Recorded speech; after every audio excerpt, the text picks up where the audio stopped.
Hey everybody, welcome back to Video Game. Today I got a fun and exciting episode for you guys this evening because we're going to be taking a look at a brand new shmup that combines the world of Kaiju with a single screen shmup that has a little bit of a rampage vibe going on. And as a kid all the way through to the modern day, I absolutely love anything Kaiju, Godzilla or otherwise. Combine that together with a shmup style of gameplay and you 100% have me hooked in. Now as far as this game being quote unquote new, it is a complete remake of a game the developer released on the Ouya of all things back in 2013. But they went back in and remade basically the entirety of the game to modernize it and make it what their original concept was, and I would say they 100% nailed the brief. Now as far as how you pronounce the title of the game, I'm not quite sure. Gaurodan, obviously some big Rodan vibes from the Godzilla franchise, but otherwise you can kind of just take a guess at what you think the pronunciation is down below. But from the start of the game all the way to the credits scroll, this game just has so much charm. You start out from this volcano after it gets hit by lightning and you're rolling around as an egg. You can actually jump to destroy some of the buildings on the ground until you actually hatch, and then the game truly starts. It is such a simple premise, but it's so much fun and so charming. You are basically what amounts to a non-copyright lawsuit Rodan. You're flying around the environment and all you need to do is destroy all the buildings on the ground. You're going to see a lot of helicopters and a lot of other planes and actual enemies flying around the sky, but you do not have to destroy any of them. You can, and you collect these stars to get your death rate up as far as the power is concerned, and you definitely want to kill some of them just to clear some of the obstructions out of your way. But the goal is very simple: destroy everything on the ground, and when you do, you get to move to the next level.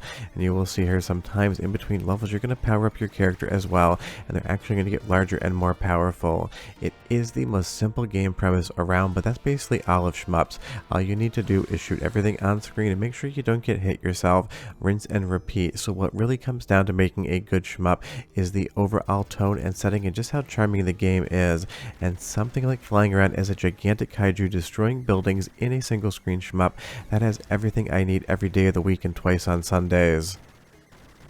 And I've said in previous videos before, my dream game that just does not exist is somebody like Cave making a bullet hell shmup within the Godzilla universe. Imagine all of the different monsters, Mechagodzilla, Ghidorah, all of the amazing ones, even Ibira, if you wanted to go some deep cuts, putting those in as bosses in a Cave bullet hell shmup where you're flying through different parts of Japan to get to them. That to me is something, if I could snap my fingers and just make it exist, I would. So something like Gaurodan here just 100% delivers that overall vibe, even if it isn't really a traditional shmup in the way that it's horizontal or vertical. It is more of that single screen gameplay. But from the graphics to the aesthetic to everything else, this is just an absolute masterclass in making a charming game. Now you will see there is a bezel as well as some scratches, kind of emulating what an old CRT would look like in an arcade. Those can be turned off, but I left them on just because they were kind of charming to me. There's also a CRT filter as well that I didn't use because I don't find those compressed very well for YouTube.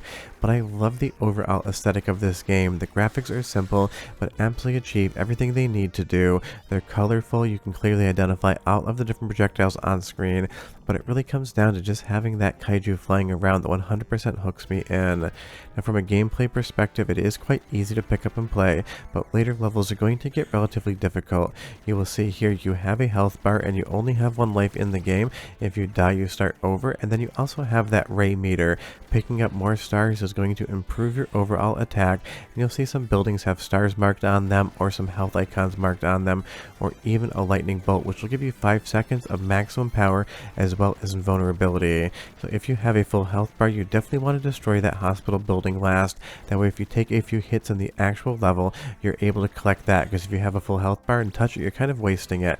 Additionally, you kind of want to pick up that maximum ray meter there, that lightning bolt early in the round, because it's going to allow you to destroy a ton more buildings quickly, and it's also going to keep you invulnerable while you do it.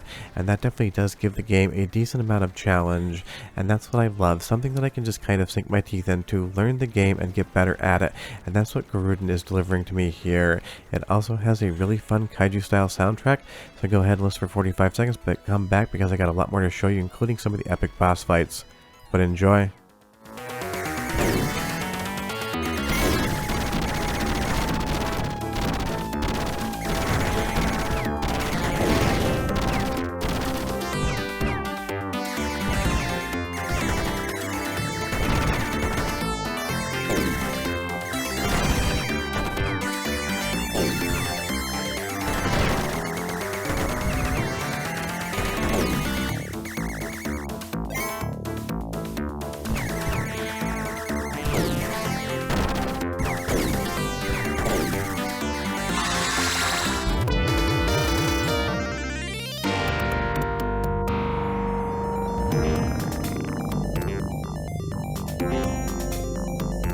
I mean, it's just classic arcade music with a lot of that 8-bit charm going on, and it definitely fits the overall aesthetic of what is offered as far as gameplay is concerned.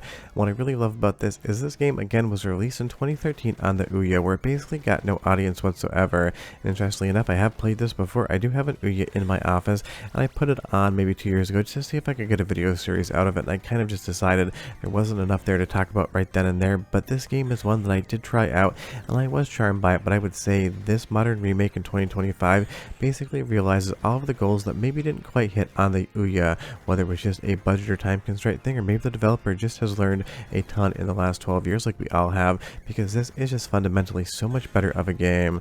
But trust me, you need to be careful with that life bar, because once you die, you're going to be sent back to the beginning, and you're just going to have to play through those levels again. But once you get good at the game, you're going to get pretty quick. And the nice thing is it gives you a full options menu as well. You're going to see here, you can do integer scaling, or otherwise you can have that CRT effect on or off. You can play around with the brightness, and you can even play around with that overall scratchy frame. You have different styles. You can turn those scratches on or off.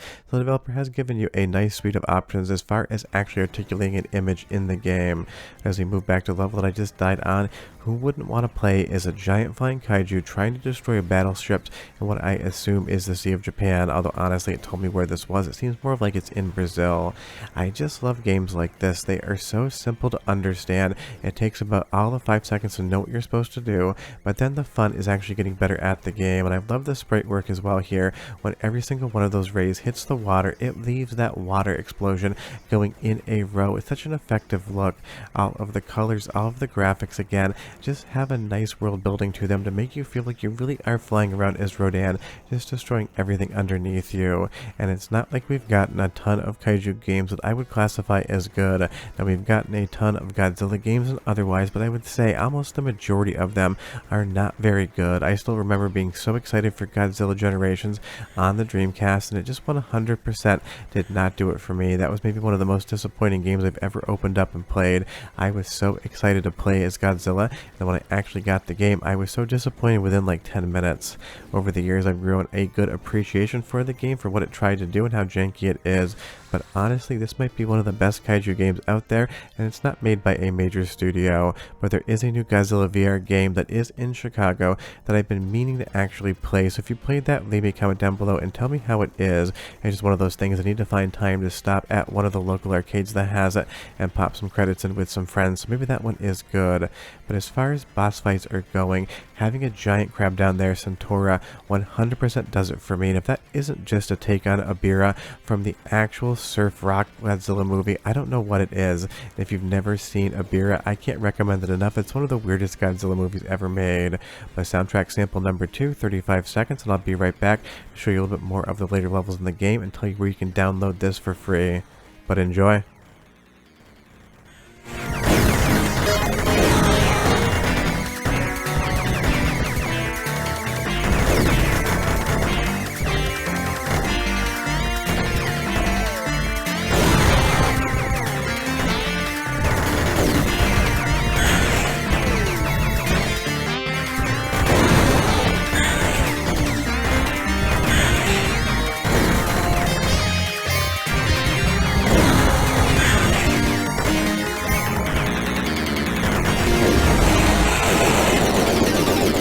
Again, just awesome music that works in the context of what you're playing, and you'll see here that the first boss is down, but trust me, this game is going to have more bosses, and I want you to discover them on your own. I'm only really showing you the first half of the game, 1, because I died, and 2, because I could have gotten past it and showed you the ending, but it just seems like something fun that you can go in and play.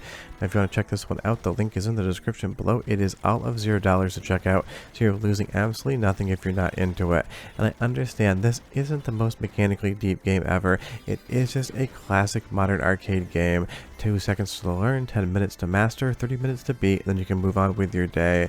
But it's just going to be 30 minutes of straight up fun, especially if you're a kaiju fan like I am, because it's one of those things. I just love games like this, and I love the story behind it. The idea that this was on the Ouya back in 2013, the developer just decided, hey, I think I can actually do better, and 12 years later brings out a new version of Gaurodan. I just love stuff like that. This game is fun, it is charming, it is free, and if you do like kaiju like me, it's going to be be that much better. I'd probably say this game mechanically is an 8.5 out of 10, but you throw in some kaiju in there and it becomes a 10 out of 10 just because I'm completely biased against giant monsters that destroy shit on screen. It's just going to be fun anytime I play something like that. So Gaurodan, or Rodan's Big Adventure, however you want to pronounce the title, obviously one of those is a joke, is definitely something worth checking out. It's basically Rampage meets a shmup meets a kaiju big battle action game in all of the best ways possible, and that's just something I crave. And if any developers are listening out there, go ahead and make a bullet hell shmup with all of the characters from Godzilla, make them legally distinct, and I will advertise the ever-loving hell out of it on the channel. But short of that, we're done, I'm dead, and I'll see you guys next time. Bye-bye.